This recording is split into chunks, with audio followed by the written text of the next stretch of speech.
Hi everyone, welcome back. My name is Eileen Flemons and I want to welcome you to Acts chapter 18. We are going to be all over the map today, so I want you to get out your Bible maps if you have them handy, or just a regular map of that region where Italy is on one side and Syria is on the other side, so that you can follow along with us today, because we are going on a journey. We're going to be talking mostly about Corinth today. So I want to introduce you to some things about Corinth. Now at this time, Silas and Timothy have left Berea and they are in Athens, Greece with Paul. But after a short time, Paul leaves without Silas and Timothy for Corinth, which is about 48 miles to the west. So again, you take out your map and you can see where he is. Corinth was a large commercial center with trade routes that linked all over the world. So east, west, they could link to the sea, SEA, north, south, they could link to other provinces that were part of the Roman Empire. So can you kind of see what God is doing here with placing the gospel there in Corinth? Because once people get a hold of the gospel, they're going to be taking it back to where they live, north, south, east, west, and it'll be good. All right, so Corinth was the home of the famous Isthmian Games and also the Temple of Aphrodite. And we're going to learn about both of these places. The Isthmian Games were held every 2 years in the springtime, and Paul is there in the year of AD 51 when the games are happening. Why would this be important for Paul to be there during those games? Well, if you remember, we just had the Olympics, the 2024 Olympics, and there are thousands of people, foreigners, who descend on the place where the Olympic Games are just to see them. And it was the same thing with these Isthmian Games. So the games here in Corinth, they were to honor their Greek god of named Poseidon, who was the Greek god of the sea, SEA. And the most prominent building in Isthmia was a temple dedicated to Poseidon. There was also a stadium, a theater, a hippodrome used for athletic competitions. Now, do you know what a hippodrome is? Well, I had to look it up myself. This is an elliptical kind of shape, like a football stadium kind of shape, and it was used primarily for equestrian competitions and shows. So in other words, horses, chariot races, that kind of thing. Now there's a small structure called a palamon, and that is situated near the Poseidon temple.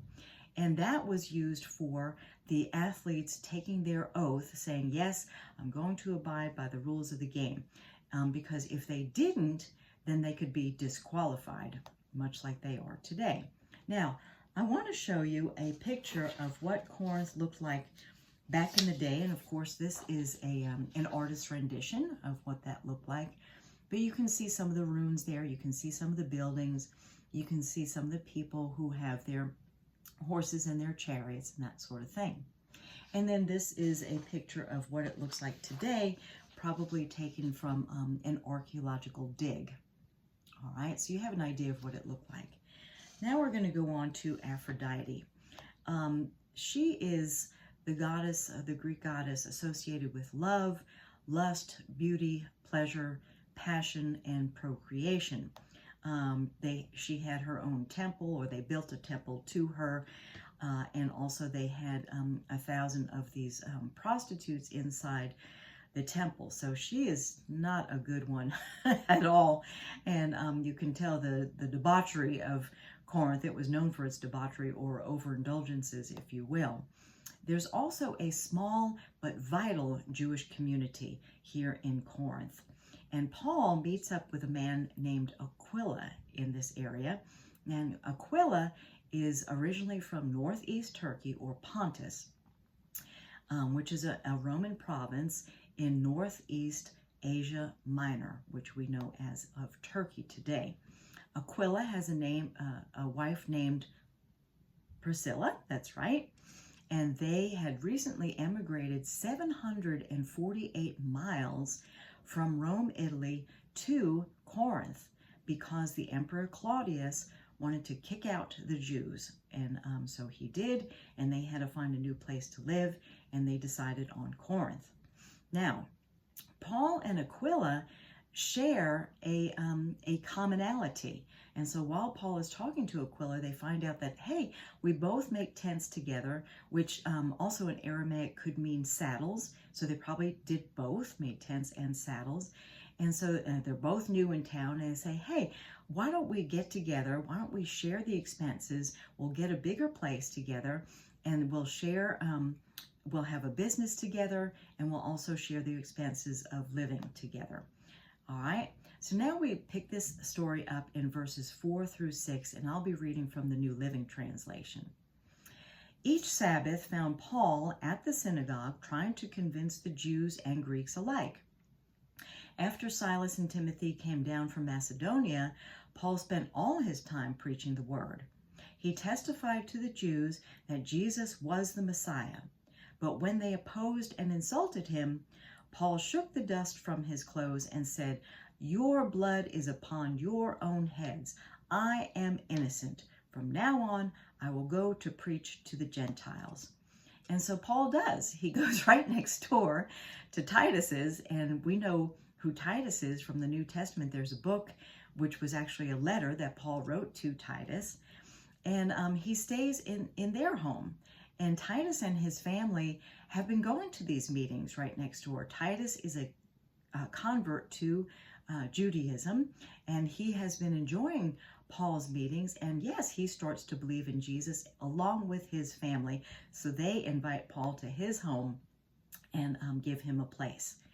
And also there's a gentleman named Crispus who we meet. And Crispus is the leader of the synagogue, and he and his family also believed. And we meet Crispus also in the letter written to the Corinthians. It's the first letter to the Corinthians in the first chapter and verse 14, when we learn that Paul actually baptized Crispus. It was one of the few people that Paul did baptize. And our church history tells us that Crispus became the bishop of Aegina. And there were many Corinthians who became believers at that time. Let's go on to verses 9 and 10, and I'll be reading from the Passion Translation. One night, the Lord spoke to Paul in a supernatural vision and said, "Don't ever be afraid. Speak the words that I give you, and don't be intimidated, because I am with you. No one will be able to hurt you, for there are many in the city whom I call my own." Now, I just found that to be such an encouraging word. You know, wherever you are, this is an encouraging word to you also. There are Christians where you live, whether you know it or not. There are Christians where you are. So you need to be bold with the gospel, because it's going to set people free. There are going to be people who don't believe. There are going to be people who do believe. And there are going to be those who are in between. They don't know yet. But it's our job to go ahead and preach the word. Very good. Now, at that time, there is a fellow named Gallio, and he was the regional governor of this area, and he ruled over this Roman province called Achaia, which is a large section which included Corinth. Now, Achaia includes the three most important southern Greece provinces, if you will: Attica, Boeotia, and the Peloponnesus. All right, and Gallio was the brother of Seneca, and Seneca was the tutor of the infamous Nero. All right, I want you to know those names. Now, some of the Jews turned against Paul, and this is happening everywhere he goes, and it will happen to you too if you're telling people the truth. Some people just don't want to hear the truth. Anyway, they come together to seize him and to bring him publicly before the governor's court or judgment seat. Now, the judgment seat is this raised platform. It was made of marble, and it was there where the judicial and governmental decrees were issued. So the bench was discovered actually when they excavated the agora area of this Corinth, and I showed you the picture earlier. And so the agora means market, and it was a central or public area space that the Greek city-states had. It was a place where they were buying and selling. It would be a social place. It would be a political place. It was where you found out information as well as did your shopping. That's what an agora is. And the word actually means a gathering place or assembly. Now, it was also the place for athletic, artistic, business, social, spiritual, and political life. So it's a very important place in the city. So what is Paul accused of by these Jews? Well, let's read verse 13 in the Amplified Classic. It says, "This fellow is advising and inducing and inciting people to worship God in violation of the law of Rome and of Moses." Well, Paul is about to defend himself, as he usually does, when a really surprising thing happens. Gallio says he's not going to have any of this. He says, this is not crime, this is not fraud, and I have nothing to do with this. It sounds like it's just based on some disagreements that you all are having. It's based on semantics, it's based on clashes of personalities, it's based on your traditions and your Jewish laws, and I have nothing to do with that. So he dismisses them and tells them to go ahead and get out. So in verse 17 in the New Living Translation, it says, "The crowd then grabbed Sosthenes, the leader, priest, or elder of the synagogue, and beat him up right there in the courtroom. But Gallio paid no attention."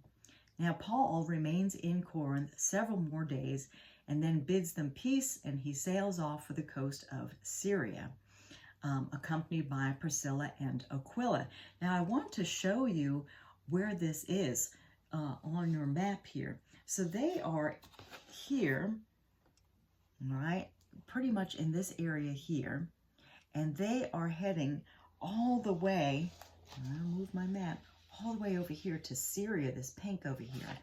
That is a really, really long distance. Now, of course, they're going to be making stops along the way, but I just want to show you how far Paul is traveling to get the gospel out. You know, and some of us, we just don't even want to go to the other side of town. Come on.